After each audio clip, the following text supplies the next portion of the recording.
Today on Positive Talk Daily, we're looking at the AT&t Verge 2 5G smartphone from AT&t Prepaid.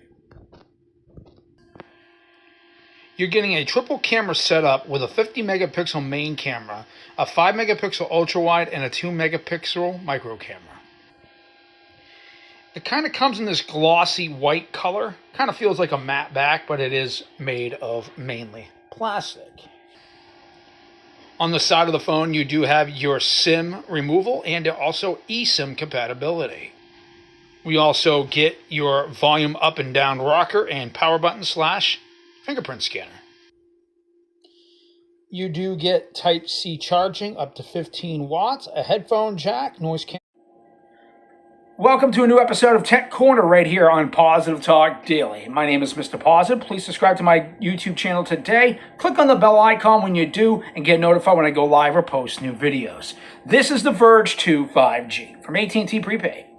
And this is kind of the younger brother to the Motivate 2 Pro 5G that we reviewed last week. I'm trying to review more of these inexpensive AT&T phones like I did last year to keep up with these types of phones, because a lot of people do buy these phones.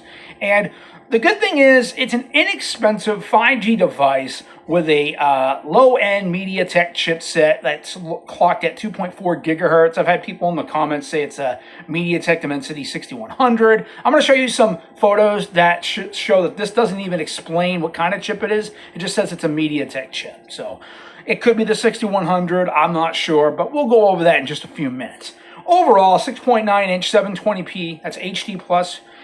You do get a Type-C charging on the bottom. You do get your headphone jack, which a lot of companies are doing away with, noise canceling microphone, and a mono speaker. On the top, you do get a noise canceling microphone. No stereo speakers on this phone.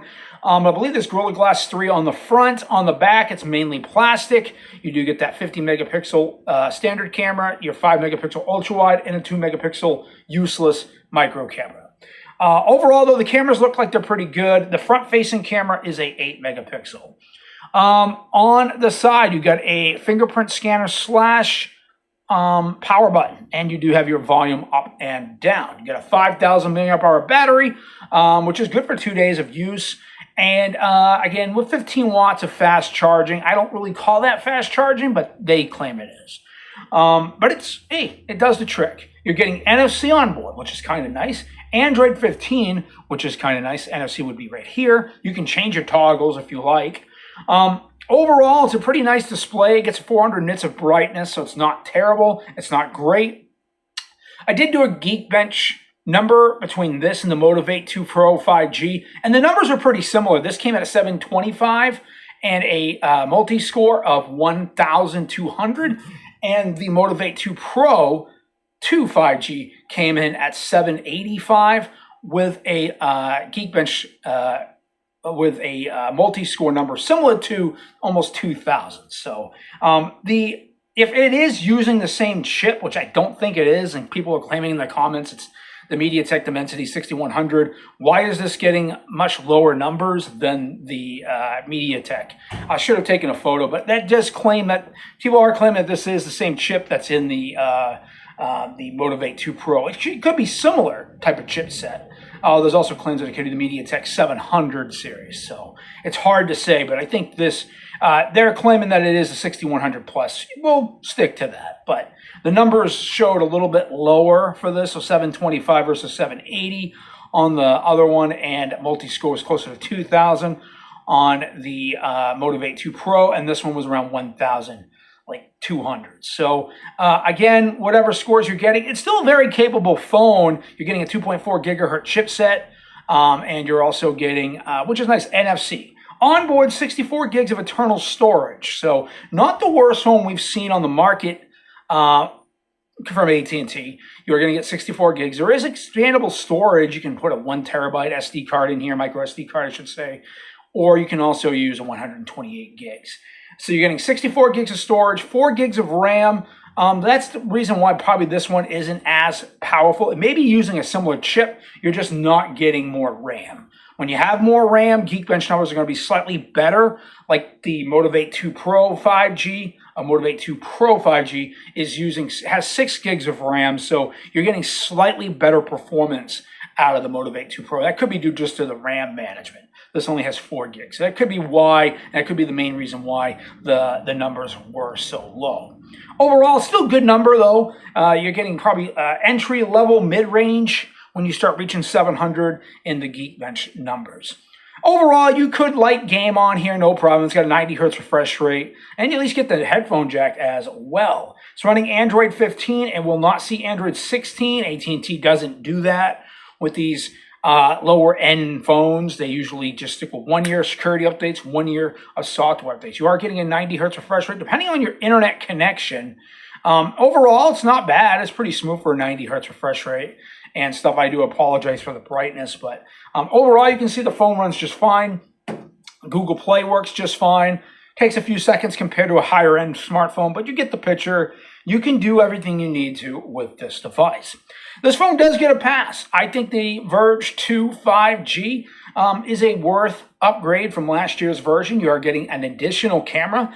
You're getting the standard 50 megapixel. It pretty much brought down the camera from the Motivate 2 or Motivate 1 and brought it over to this device. You're getting 3 cameras this year versus 2 from last year. So if you're coming from that version, this is pretty much an upgrade. You're getting a better camera overall. Can record in 2K, 30 frames per second, or you can do 1080 60, so that's kind of nice as well. Overall, this gets a pass. It's a decent phone. If you don't mind a phone that's not going to get but 1 year security updates and 1 year software updates, again, most of the people buying this phone are people who don't go out and buy regular phones on a regular basis. They just need something that gets the job done. You're getting NFC, you're getting a nice large 6.9 inch screen here, which is even larger than the Motivate 2 Pro 5G. Overall, similar phone to the Motivate 2 Pro, but I think this phone obviously is a little bit slower. You're getting a little bit less RAM. You're getting 4 gigs of RAM versus 6 gigs of RAM. You're getting and 64 gigs of internal storage. So it's a little bit lower. So therefore, you're going to see a little bit less power. If it is using the same chipset, let me show you the performance cores that I'm talking about.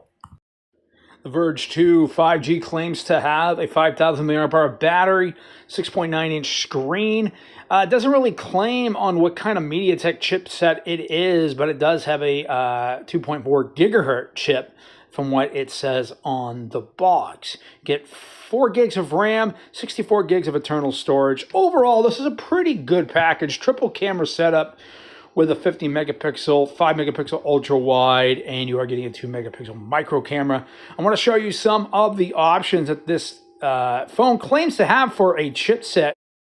Now, it doesn't really claim on which MediaTek processor it's using. The AT&t Verge 5G 2 uses a MediaTek processor with a clock speed of 2.4 gigahertz. This could mean it's a 700 or 800 series, but it doesn't really state that it's a MediaTek Dimensity 6100 chipset for those who keep spamming the chats down below, because I wanted to put this into play to show you that it's not necessarily that chip. It could be. There's a possibility, but that one on the Motivate 2 Pro is a 2.1 gigahertz, not a 2.4 gigahertz. So therefore, wherever they're getting their stats from, they're wrong. Also, other searches claim that it has a MediaTek MT6765WXA processor, which is a 5G connected processor as well. So it's not really claiming that it's a MediaTek Dimensity 6100 chipset. It could be, not saying it isn't, but people keep spamming in the chat claiming that it is the same chip found in the processor on the Motivate 2 Pro 5G. I don't think it is, because it gets way less numbers. It comes in around 725 Geekbench and low 1000s on the multi-score. And on the higher end Motivate 2 Pro 5G, you're getting right around 785 and well into the 1000s, almost closer to 2000 in the Geekbench numbers. So yeah, you may be getting a 2.4 gigahertz chipset, which would be slightly higher than the one that's inside the Motivate